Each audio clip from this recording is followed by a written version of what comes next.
to educate, motivate, and build one another through shared knowledge and success. This is Young and Successful, and these are your hosts, Jay Chukwi, Kenny Awashika, and PJ Luminan. Welcome back to Young and Successful. Our goal is to educate, motivate, and build one another through shared knowledge and success. And I am extremely happy for this episode because I've been without light all week. So here and chat with you guys. This is really a special one for me. Thank you, man. I feel like I've come back to America. It's not like I was in the wilderness for a little bit there. But anyway, we're just gonna jump right into the show here. I'm Che, hosting along with Peter, PJ, all the above. And you have Double O, Kenny in his house. Yes, and we have a very special guest with us today. PJ, I'll let you do the honors. So I have Brian Christophers here, probably one of my good mentors in the Air Force, a really good friend. Go ahead, Brian, introduce yourself here for a little bit. Yeah, so I'm Brian Christophers, born and raised South Florida, joined the military at 19. Met Peter. Well, I probably met him before 2017, but really got to meet him in 2017 when he came to Camp Darby in Italy, and he was assigned to be my troop. And pretty much the first conversation I had with him was telling him he can't bring his dog. So I'd send him emails saying, hey, you can't bring your dog. You're going to the barracks, so leave your dog in Okinawa. I didn't want to do that. That wasn't on me. It was my bosses. Hey. But I met Peter. And funny enough, we talked stocks pretty much every day in our office for, I don't know. Since I got there, man. Yeah, second he got there, we talked about all of our investments that we had. And we downloaded a stock game because we want to invest with more capital. And we didn't have the $50,000 capital to be doing things like that. So we downloaded a game and we raced each other. So, okay, first person to whatever the number was wins. And we both went about it different ways. We were trying to be funny and cheeky with it and buying crazy stocks that you would never buy just to hope they go up 2 cents and then we could cash in. So that was fun. And then so I met Peter there. We became great friends. I was a supervisor for almost 2 years before I left shop. Him and I worked together as deployment managers. Changed the game, got lots of awards. Hell yeah, dude. Peter was an awesome troop to have, and I learned a lot from him, especially about investing and school. Excuse me, one of those things that he was a full-time student while being in the military, and I was just a bum. I was like, I'm not going to school. I got enough work to do. And how could I be his boss and tell him he needs to do school when I'm not doing it, right? So then seeing him go to school, I was like, well, shoot, now I got to go to school. So I started going to school, and that worked out for me. I got my associates in the military. I'm still going to school today. So that's a little bit, and I'm out of the military now. I've been out since March of last year. So coming up on 1 year out of the military. And that's why I got a little bit of a beard and a little bit more chubbiness to me. That's going away. But no more 1.5 mile runs. Yeah, no more 1.5 mile runs every year. And definitely no more PT. I mean, I go to the gym every day, but no more forced PT at 7 a.m. Nice.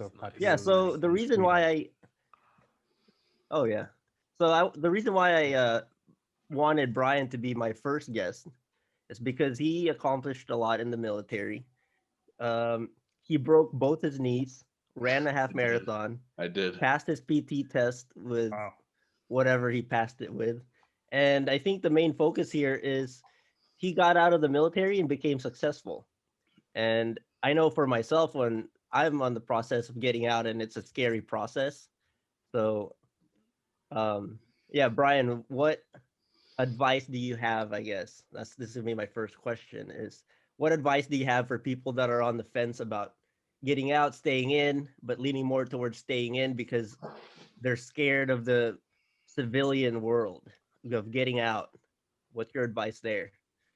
Yeah. So I can't really. The first thing is have a plan, right? Because you kind of need to have that, or even a thought, and take that thought and find out what you want to do. So I always gave myself 3 options when I was in the military. And there are 3 certainties. Either I'm staying in, right? That's a certainty. If I want to stay in, I can stay in. I'm getting out, right? And I'm going to leave the military, or I'm gonna be forced out, which I wasn't gonna let happen. So I really only had two options that were feasible to me, and I was either gonna stay in, reenlist, and become a lifer, 20 years in the military or more, or I was gonna get out. So then those two avenues, I thought, okay, well, I need to plan for both because one of those two things are gonna happen. Either I am going to stay in or I'm gonna get out, and I'm gonna get out on my own accord. So I played both sides really because it's my career. So Peter and I, we got a lot of awards and recognitions when we were in the military. A lot of like headquarters USAFE awards we won. Generals giving us coins saying, "Hey, attaboy." So I did all that because if I'm staying in, I got to get that recognition. And in that same time, when I was 1 year out, I was creating my resume. And the military, they have, resume writers, if you will, and they're civilians, and they work with the separation office. And if you want to separate, they have financial advisors. They have job locators, including like, say you want LinkedIn Premium for a year, free of charge. They'll give it to you. You want your resume written? They'll look at your resume and tell you, hey, here's what I think is wrong, and I reviewed resumes for these companies, and this is what I think is wrong with yours. So I did all of those things. Worked with my financial planner. Okay, here's how much you're putting towards away for your retirement now. Let's scale this back 3.5% because you want to put more in your savings when you get out for a little bit of a bump. When you leave, you can have a couple extra $1,000. So I did all those things. And then about 6 months out, I started sending out feeler resumes to all these places. And my dream, my number one pick for school I want to go to. And I was like, okay, well, let's see what happens. I've done everything I can. I can stay in if I want to, and I've sent out my application to my number one university pick and to a couple of good job prospects. And I got accepted to my number one university. And I almost got my number one job pick, but that kind of fell through because I didn't have my degree quite yet. But then I made my mind up.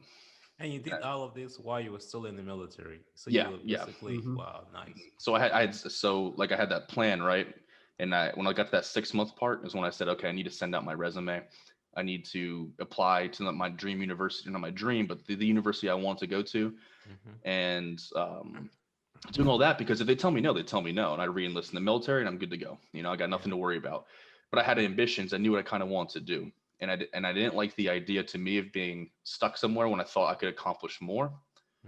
Not saying that you can't accomplish a lot in the military. I got to see an awesome amount of places in the world.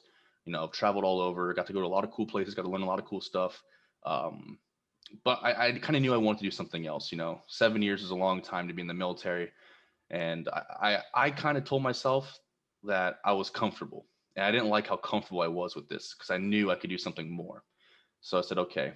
And I got accepted to my number one college. So that right there is kind of what did me in. I said, okay, now I got accepted to my number one university choice. I got no one except me to now either show up, right? Either I show up or I don't. And I kind of took that spot from somebody. So now I need to be there, right? I got to do that person justice because I got accepted and they didn't.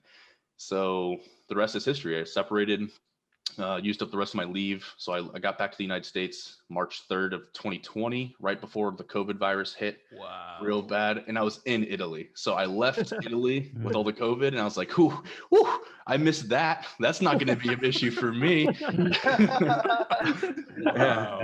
I get to sunny South Florida a week and a half later. No crap. They lock everything down in Italy. I got out of there with probably a week to spare. And I started college a month and a half later, and I got my first job, not the job I'm currently in, but a project manager job the day I left the military. So I left the military on terminal leave on March 3rd, but my last day of my last day on active duty was March 26th, and I started my first day of work March 27th for what was my previous position as a project manager. And then I just went to school full time, and then I kind of rubbed elbows with the right people, got to know them, was pursuing my degree still in business, international business. And one of my great friends works for a lending company, and said, hey, we need some people. We're not hurting for people, but if you want to, shoot your shot, I can see what I could do. I was like, hey, this is a real big boy and lending company. I don't have my degree. And he was like, don't worry about it. Just, what are they gonna do? Tell you no? I was like, all right, yeah, sure. I'll let them tell me no. I applied and got an interview. crushed the interview from what they told me, and I was hired, 3 days later. So then I had to go to my boss and be like, hey, boss, I'm out of here. Here's my I gave him 3 weeks. That's a 3 weeks notice. I'm out of here.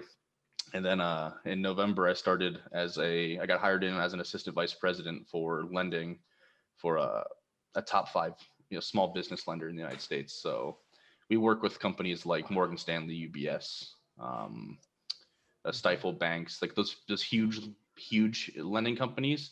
We kind of work their small business loans that we do for them. Well, not for them, they send them our way. So that's what I've been doing now. And that's kind of where I'm at now. I'm all caught up. So that's my journey from joining the military, having no clue what I want to do, to getting to my career and loving it. Right. I mean, I think that is amazing. And I'm just listening to this, right? And my mind is just kind of running up and down because I have questions. Right? And I just want to take you back a little bit and just, first of all, to just kind of make sure I understand, get the full rundown of what it is that you were aiming for, an issue that seems to be existing, and essentially you're to where you are right now. So if I'm understanding correctly, one thing that is out there is the fact that there are people in the military who have served for a period of time, and they may want to get out, or they may want to pursue other things like you did. Like, so in your case, you knew within yourself that you had these things that you were aspiring to get to, but there are others in this situation that are worried. Are they scared that they would come out and not have a way to pursue those things that they want to, or what is the deal with that? Yeah, there's definitely that was real. I had a lot of great people in South Florida that helped me when I first got out. I crashed on my parents' couch for a month while because when you go to college, they'll pay for your rent they'll pay for your rent, but you got to be in school. They don't pay for it when you're not in school, and I wasn't in school yet. So while I had money saved up, knowing it was going to be expensive, I just get back to Florida, and I had kind of like 2 months to figure out, where am I going to go? What am I going to do? Am I going to live in my parents' couch or in their guest bedroom again? Well, no, I'm 26. Like, I'm not going to do that. So those things that you get worried about in the military, right. I can tell you, I know that. I'm sure Peter knew this too. You find out very quickly what you need to do. And I got very, very lucky. I took all of the military offers you tons and tons and tons of resources before you separate, but a lot of people just refuse to use them. It might be this weird thing where, I don't want to take away from somebody else. But when you sign that contract, that's guaranteed to you. That's the agreement, right? You will do this and we'll give you this. Right. And part of this is, here's how we're going to help you separate from the military with your transition course they have to take, your TAPS. And like I said, you get financial planners and things like that. But when you get out, you go to school. They cut me a check every month on not the first, it's like the 29th for my schooling allowance. And they cover my rent plus some, because they generalize the rent in your area. So for me in South Florida, it's very expensive. They say, okay, we'll give you almost $2,600 a month for rent. And I know, Peter. And so they say, okay, here's $2,600 a month while you're in school, and you have to go to school. You can't just do it online. You have to go in person, at least one class. Absolutely. So they give you that. Wow. So you earn that for going to school, and that's something I use now. So I pay my rent. Well, like Peter said, I got hurt in the military. I broke both my knees, which caused, my back to be kind of messed up after that. Well, they take care of me for that too. I get paid not a crazy amount of money, but enough money that it's comfortable and it's for me for the rest of my life. Fair enough money for transition. Exactly. But it's also for the rest of my life for the injuries I sustained in the military, related to my military service. So, and the biggest thing though is that you get healthcare, because I got injured and I qualified at a percentile high enough to be considered a disabled veteran, that now my health insurance is covered through the VA. Well, I don't use it. I still have my private health insurance. It's always nice to know that if I ever get real rough and I lose my job, I always have that. And they also cover your insurance for a year after you separate. And these are all things I learned 6 months before I left. Yeah, no one talks about it. Because no one talks about it. Yeah. And that might be part of the recipe to keep people in, maybe. That might be the cynical outlook on it. But they don't tell you this. They always tell you that, we're here, we give you a place to live, we give you your food, we give you your rent, we give you your insurance, and what are you gonna do when you leave? And that kind of gets beaten into your head. So it is scary, but separating was the best thing I ever did. I loved being in the military. I loved it. But I knew I wanted something else when I left, and I found out all the things that you can get for to help you transition, to get into school. That was a big hurdle, getting accepted into a university. That's scary. And I was 26. I had never taken the SATs. I never took the ACT. That was nothing. I was a high school graduate to these people. And I was like, no, I'm Staff Sergeant Schmuckatelli. What are you talking about? Yeah, and all you like, knew was the ABC. Yeah, I knew how to. I knew how to. ABCs, Yeah, I knew my ABCs. I knew how to put my uniform on, and I applied to school, and I was like, hey, I don't have ACTs and I don't have SATs, and I applied to like a real college, but I did have an associate's degree from the military, from the community college of the Air Force. Hey man, that's something. And that was my saving grace. They said, well, because you've already completed your associate's degree, we don't require SATs or ACTs. So to bring this full circle, if Peter was never my troop, I would have never gone back to school. I was in the military. I wouldn't have finished my associate's degree. Right. I wouldn't have been accepted to my #1 college. And I might not have separated then, right? Because that's part of my plan to separate. So that's just kind of something that you think about, like, well, that kind of saved me a little bit, because I didn't have that and I got out, and that was a huge life. They always say in the military, your CCAF, Community College of the Air Force degree, doesn't matter. Well, I can tell you it does, because it got me into school. It got me into my 4-year degree program down here in South Florida, and I started as a sophomore and not as a freshman. So that all kind of worked itself out. Yeah, so that was kind of where it all started, cultivated as was that me separating, getting into school, and then kind of falling into where I'm at now. But I've been here it'll be 3 months, the 23rd of this month, and I've already heard some pretty good things about me from the bosses, and it looks like I'm might get I have no idea, but the word on the street is the water cooler talk. The water cooler talk. You will get it, man.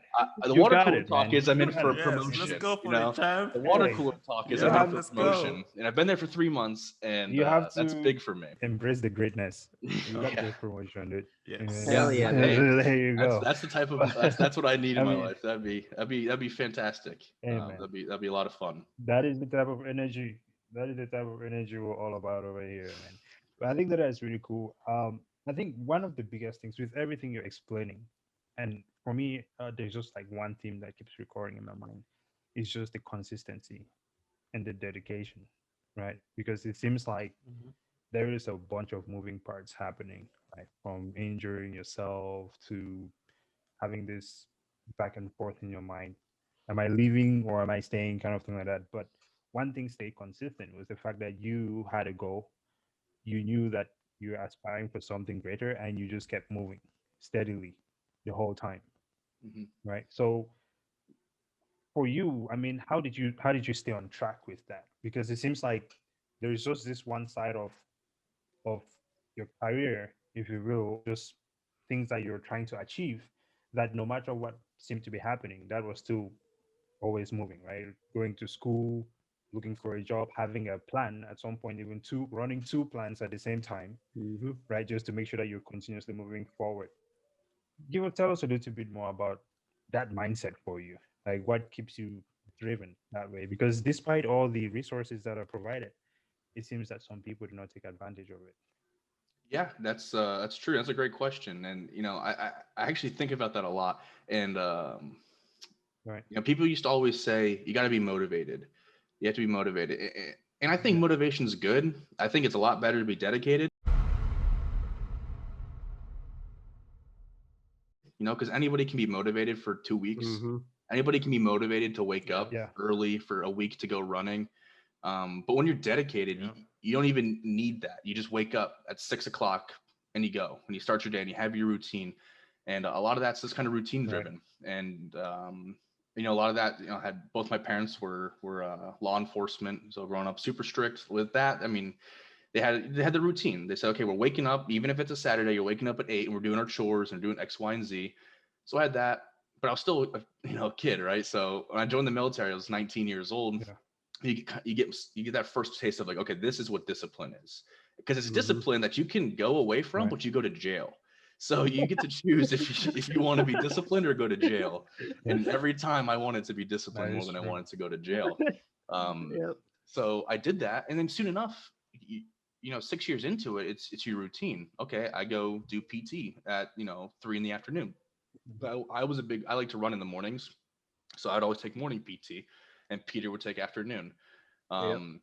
So that all culminates back to like that discipline, right? And you have to be true to yourself Right. and what you want and what you want to achieve. And your plans, they're constantly shifting and changing as you meet goals. So once you meet a goal, that could very much so change what your next goal that you thought you knew was, but now that's gone. When I left the military, I wanted to join a company called Lockheed Martin. As Peter knows this very well, I want to be part of a Mhm. company called Lockheed Martin. I had a very good friend of mine. I wouldn't say friend.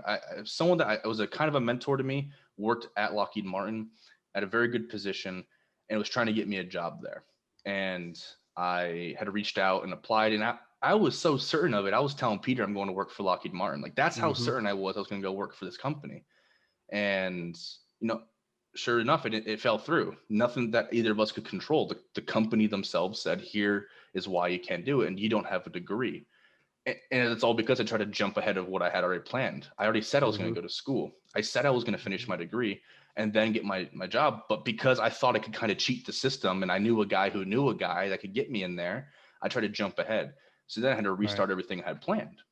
Mhm. So that's one of those things where your goals can change when you think good or bad. Sometimes you're planning on working for Lockheed Martin and you don't get it, but sometimes you're planning to leave the military and go to school, and that does happen. Well, now what? And that's what you plan for next. And I Yep. think it's a lot easier to take these steps instead of saying, okay, in one year I need to be this, and then 2 years after that I need to be that, and then 4 years after that I need to be this. Because I don't know what I'm going to be like in 4 years. I don't know what I'm going to be like in 6 years, but I have a pretty good idea what I'm going to be in a month. And if I want Yep. to be that me in a month, well, here's what I need to do, and then I do that.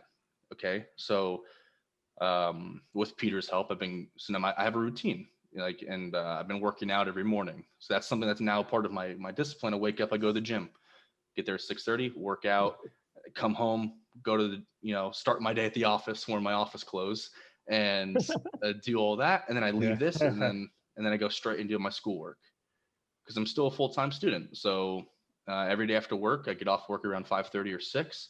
And then from 6 until around 10 o'clock at night, I study and I do my homework and I do my essays and all that stuff I need to do. I go to bed at 10, wake up at 6, and do the same exact thing every day. Every Wednesdays I have a little bit of free time. So that's the way my schedule kind of fell out now. And I'm happy with that. Brian's Yep. happy with that. Yeah. This might not be what Peter Absolutely. wants. This might not be what Johnny, Buckteeth wants. This might not be Johnny what Sins. this might not be whoever, but that's what I want. And that's what I like doing. That's what I'm comfortable with. And I that's like for these my names. plan. Yeah. And Yo, that's, so Yeah, I was gonna say, I think one of the greatest things that I admired about Brian, it was when working with him, dude, it did not matter how crazy or how stressful anything got. We just fucking went at it with sense of humor Yeah. and positivity. And I think that had a lot to do with our success in the military and his success post-military. Because if you take everything too seriously and you let shit get you down, you're gonna be fucking bummed all the time. And you're like, oh man, life fucking sucks. But yeah. yo, I mean, me and him, we got into some that- shit, man. yeah, we had our fair share of days where we could have very much so been like, Yeah. woe is me. Oh, it's so hard. Oh, but like, what does that Yeah. accomplish? Yeah. And Yeah. so It's a instead, waste of It time. doesn't help. and so instead of that, and those are all things we've all been told. Mhm. Don't be a woe is me. Don't be a problem solver. Be a problem maker. Things like that. But when Peter and I worked together, you got to see when two people actually believed in that. And we've had Mhm. so many. We would have, I was his, boss. I was his supervisor. But him and we would talk in Right. accents on the radio together. We would talk in cowboy accents because we thought it was funny. And that's what mattered to us, because we had that mentor-mentee, relationship. And, I was Yep. teaching him what I knew. in a way that worked for him. This is what worked Yep. for Peter. Peter enjoys having fun. Peter enjoys joking. He doesn't like it when you're just yelling to be, could I yell Just- at Peter just because I'm his boss? Yeah, sure, I could, but that's not gonna go working Doesn't get the well with point Peter. across. Doesn't get the point Mhm. across. And I was a big believer, and I told this Yeah. to Peter many times in the military. I think if you have to yell at somebody, you kind of lost the argument. Yeah, You know, your you- job you fucking kind- yeah. You kind of already lost your point when you're trying to get it across to them and you just start yelling. So Yeah. Peter and I definitely had our fair share of talking tos about joking in the military. This is why we're here, actually, Brian. We are so lucky to have you on this show. And it's folks like you that we want people to listen to, and just let them know that they can do it as well. As I listen to you, I think you probably correct me if I'm wrong. When you joined the military, you didn't really have a goal, but you needed something to do, so you joined the military. Is Oh that yeah, that's accurate? exactly it. That's exactly what it was. I That's fine. Yeah. was a 19-year-old kid. I had no idea what I wanted. All I knew I wanted was I want to go see cool things. I was like, I'm 19. I'm full of piss and vinegar. I'll go join the Air Force. I like planes. Who doesn't like planes? I'll go do that stuff. I didn't work on Yeah. planes. I didn't do that. But I just knew I wanted something exciting. And so you're right. I didn't really have a goal. I just knew I wanted to do something different. Yeah. You flew So a heister though, right? Yeah, I flew a heister. It was a forklift. So we can put a little plug-in in here for the military. If you ain't got Mhm. nothing to do after high school, join the military. You might meet really Oh, cool folks yeah, like absolutely. Oh yeah, for sure. I owe a great deal Mhm. of my success, which is weird because I'm not done yet, so I don't feel like I'm successful. But in hindsight, when you look at it, like I got a great job, I go to Yeah. school, I got great friends, I'm very lucky. Yeah. So, but I owe a lot of that success in my life it is It's now a successful journey. is from the military. Okay. I learned a lot. I learned a lot of things not to do. When I was 20 years old, get my first steady job, making decent money, I got a credit card. And I was like, these are cool. Like I just swipe this thing and then I get up and in my bank. And they told me 0 interest for 18 months. Like, what do I care? I'll just use it for 18 months. Yeah, And zero then- interest. I'm yeah. interested. Yeah. And then you don't read the fine print and then you get hit with like, $2,000 of interest one day and you're a 21-year-old kid. You're like, what happened? I had $100 on here. And you grow up really quick, right? You're like, okay, well now I know that I pay that off every time I use it, and I learned that because I was a 21-year-old kid in the military living in Japan, and I liked beer and I liked going out and eating Japanese food with my buddies and swiping that credit card. And I learned a very important lesson at a very young age was don't do that. Don't just swipe your credit card because they told you 0% interest for 18 months because that interest comes back and it comes back and it gets you. Yep. And then the Yeah, other thing that I it comes also back at you noticed pretty was, hard. yeah, it does. Another thing that I noticed was the routines, right? Did your parents' routines when you were a child help you, or did the extra routines and discipline at the military get you to the next level? I think it's kind of give and take. A lot of so when I say my parents had a routine, it wasn't like anything crazy, like down to like in bed at 9:32, lights Mhm. out, but it was more something for we do a deep clean every Thursday. My dad would call it field day. We go through and we deep clean our house every Thursday, and Right. I still do that today. So yesterday it was Thursday, and I went through and I deep cleaned a lot of my house, not all of it. Sorry, Dad, but I did a lot of it, and I learned that discipline from him. But you guys have every Thursday. Mine is every 2 weeks. Yeah. Oh, Yeah. Mine is on Saturdays, man. Yeah. So, but that's a Mine's- routine, right? Yeah. You see, Yep. everyone has a routine, and I'm a big proponent of you have a clean house. You come home, you just Yeah. feel better. Your sheets are made, things like that. A lot of small things add up to a big thing, and then that's Yep, true. very true. And an easy segue to that is investing, right? A lot of small things add up to a big thing. You don't have to throw in $5,000 at once. If you put in $200 and you buy a single share of Apple, well, I did that when I first did it, and Apple went from being $82 to at one point, up in the two hires, it reverse split 4-1, and now I had 4 shares of Apple. Whoa, look at that! And that just kept happening. So that's just one of those things too, where it's like I learned, I guess, that small bits here and there will pay off in the long run. 10% of your whatever you're making, whatever you can afford to give up, go ahead and do that for investment. Peter and I used to talk about that all the time. How much is too much? How much of our salary is too much to be investing? Because of the the flows and the things like that. And I guess I think we both agreed on the number is whatever you can live on, whatever is a livable amount of money.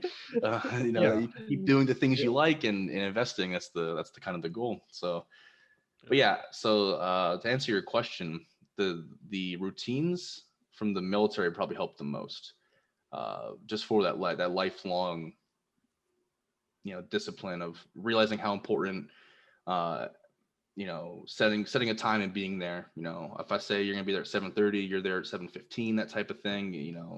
Keep your building inspection ready, clean it. Be truthful, don't lie. That's a big one. I'm not a big fan of lying at all. Yeah. Peter knows this, and sometimes. Oh yeah, for sure. That's my biggest thing. If someone lies to me, because you have to trust somebody if you work with them, and your word's only as good as you make it. So that's a big one. And I learned that a lot from the military. Having that integrity and telling someone the truth, even when it's uncomfortable, is much better than lying about it and then them finding out, and then you're in for a world of hurt when they find out. I'll add to the routine bit there from Brian. I think that when you're growing up and you're kind of going through this routine, because for me personally, back home, my parents were pretty disciplined, but then I went to boarding school at a very young age, and there was, I don't know, probably equivalent of the military here, right? Mm-hmm. They wake you up in the morning. Those are some tough times waking up, right? Because you're getting chased by your elders, and just they're pushing you to make sure that everyone is getting to where they need to be, kind of. And I think that over time, and like part of my routines, like you said, you clean your place, every week or every other week. To this day, it's like I make up my bed from Monday to Friday, but I don't make up my bed on Saturday. Because that was a day that we just never did anything. It was like a chill day, right? Yeah. But, oversleep. Right. Exactly. But on Saturday, I clean up everything, but I don't make up my bed. So I've always thought that was weird. But fuck that bed. The thing is, exactly. I know. But then we make it back on Sunday. So, but I think that routine, right? It kind of spills over into many aspects of your life, and it really helps you with just staying on track with things. Right. Now, the other thing is just to kind of as we get to a wrap up point here. And you want to wrap up? I got so much stuff to talk about, bro. Yeah, Kenny had a few questions. Man, I learned so much. Well, I'm just saying because for me, I'm just going to be enjoying the rest of the questions that you have.